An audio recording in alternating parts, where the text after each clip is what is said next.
Hello everyone, welcome to my mini vlog. आज हूँ 6 तारीख। आज आमर पंचक सरी जाइए तो किसी स्पेशल हाँपाई आम प्लानिंग करचु। स्पेशल कौन हो चलतु ए देखा।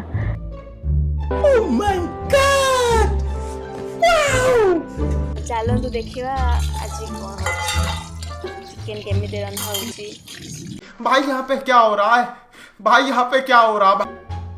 आमर एबे आलू को टिके भजा होची टिके माने टिके भाजी गला परे ताकू उठे दिया जिवो।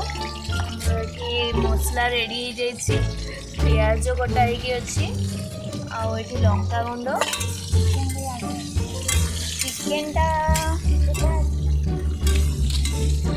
ये आमर चिकेन ढका होगी अच्छी। मसला सब कषा सरला चिकेन को पकया।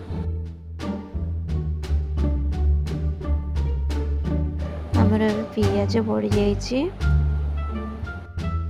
मसलाटा हवा भितर मु आम छात उपर भ्यूटा टिके आपण मानक देखे दूची किसी यही प्रकार आम छात उपर भ्यू। आम मसला एवं रेडी हो गलानी। देखु पूरा केते सुंदर देखा जाउची, पूरा नाली नाली।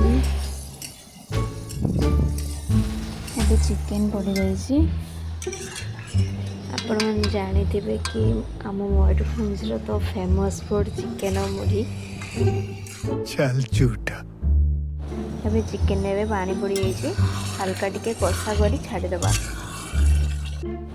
एबे चिकेन को टेस्ट करी मु आपको जनाऊँ चिकेन टी केमती है।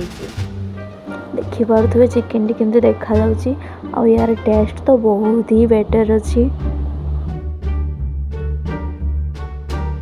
हाय हाय, इतना सुकून। मो व्लॉग जदि आपको भल लगी तो कमेंट कर निश्चय जनइबे।